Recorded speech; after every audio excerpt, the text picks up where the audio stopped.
اسی طرح کی ایک اور روایت ہے صحیح بخاری کے اندر، آپ صلی اللہ علیہ وسلم نے فرمایا یعرق الناس یوم القیامہ حتی یذهب عرقهم فی الارض 70 ذراع، کہ لوگ قیامت والے دن پسینوں پسینے ہو جائیں گے، یہاں تک کہ بعض کا پسینہ جو ہے وہ 70 ہاتھ تک 70 فٹ تک جو ہے وہ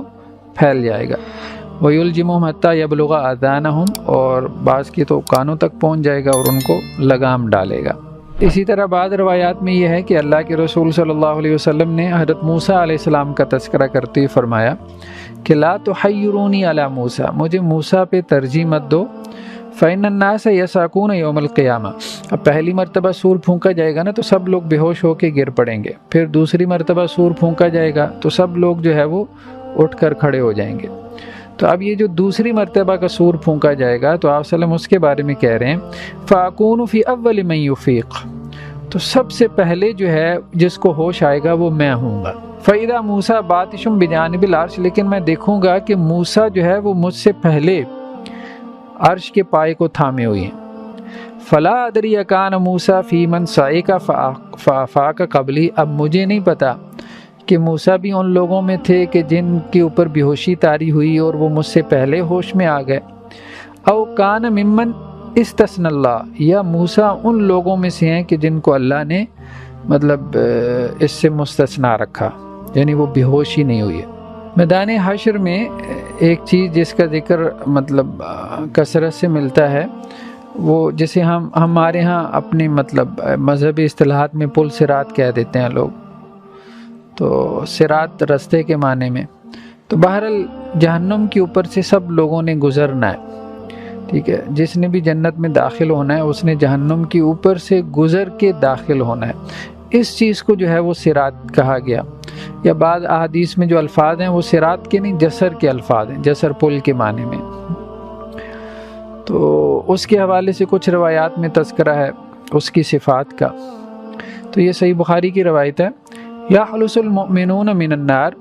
کچھ مومن جو ہے وہ جہنم سے نکالے جائیں گے، فیحبسون علی قنطرۃ بین الجنۃ والنار، ان کو جنت اور جہنم کے مابین ایک پل کے اوپر، ایک برج کے اوپر حساب کے لیے کھڑا کیا جائے گا، مطلب اپنے اعمال کی وجہ سے تو وہ جہنم سے چھٹکارا پا گئے نا، ٹھیک ہے، ابتدائی ان کا حساب کتاب ہو گیا جس کی وجہ سے وہ کوالیفائی کر گئے جنت میں جانا، ٹھیک، اپنی نیکیوں کی وجہ سے، یا نیکیوں کا پلڑا ان کا بھاری ہو گیا، لیکن اب اس کے بعد جنت میں داخل ہونے کے لیے انہوں نے پل صراط سے گزرنا ہے۔ اب جب پل صراط سے گزریں گے تو ان کو اس پل کے اوپر بیچوں بیچ کھڑا کیا جائے گا، فیقص لبعض من بعض مظالم کانت بینہم فی الدنیا، تو اب مومنوں نے جو ایک دوسرے کے ساتھ زیادتیاں کی تھی، دنیا میں ظلم و ستم کیا تھا، تو ان کا یہاں پہ حساب کتاب ہوگا، ٹھیک ہے، ایک ان کا علیحدہ سے اللہ کے ساتھ معاملہ ہے نا، حقوق اللہ کا، اور ایک ان کا حقوق العباد کا معاملہ ہے۔ حتیٰ اذا حذبوا ونقوا، یہاں تک کہ جب وہ خوب اچھی طرح سے پاک صاف ہو جائیں گے، یعنی کیسے پاک صاف ہوں گے؟ جن کے اوپر انہوں نے ظلم کیا تو ان کی نیکیاں ان کو دے دی جائیں گی، یا ان کے گناہ ان کے کھاتے میں ڈال دیے جائیں گے، جیسا کہ اگلی روایت میں آ رہا ہے۔ پھر اذن لہم فی دخول الجنہ، پھر انہیں جو ہے وہ جنت میں داخلے کی اجازت ملے گی۔ فوالذی نفس محمد بیدی لا احدہم اہدی بمنزلی فی الجنہ منہ بمنزلی کان فی الدنیا، اللہ کی قسم جنت میں وہ اپنا گھر ایسے پہچانیں گے، یعنی انہیں ایسے پتہ ہوگا کہ یہ ہماری جنت ہے جیسے دنیا میں اپنا گھر پہچانتے ہیں، یعنی پہلی مرتبہ کی بات ہو رہی ہے۔ تو سنن ترمذی کی روایت میں یہ جو پل صراط کے اوپر حساب کتاب ہوگا،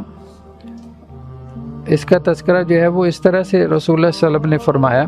سوال کرتے ہوئے ایک مرتبہ پوچھا اتدرون من المفلس، تم جانتے ہو کہ مفلس کون ہے؟ تو صحابہ کہنے لگے اللہ کے رسول المفلس فینا یا رسول اللہ من لا درہم لہ ولا متاع، جس کے پاس دنیا نہیں ہے، جس کے پاس درہم و دینار نہیں ہے، ہم تو اس کو مفلس کہتے ہیں۔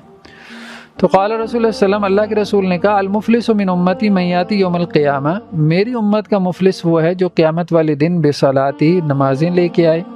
و صیامی روزے لے کے آئے، و زکاتی زکاتیں لے کے آئے، و یاتی قد شتم ھذا و قذف ھذا، لیکن اس کو اس نے گالی دی، اس پہ اس نے تہمت لگائی، وَأَكَلَ مَالَ هَذَا وَسَفَكَ دَمَ هَذَا،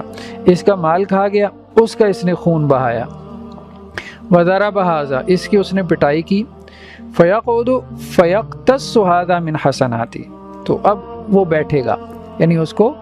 پل صراط پہ جہنم کے اوپر اس کو بٹھایا جائے گا، کھڑا کیا جائے گا، اور لوگ آئیں گے اس سے قصاص لینے کے لیے کہ یا اللہ، ایک آئے گا مجھے اس نے گالی دی، کوئی کہے گا مجھے غیبت کی، کوئی کہے گا میرا مال کھا گیا، کوئی کہے گا اس نے میرے اوپر تہمت لگائی، کوئی کہے گا میرا خون بہایا اس نے۔ تو اللہ تعالیٰ کیا کریں گے؟ جتنے طلبگار ہوں گے اس کی نیکیاں اس کو دیتے جائیں گے، جس قدر اس نے ظلم کیا ہوگا اب اس کی نیکیاں تقسیم ہو جائیں گی۔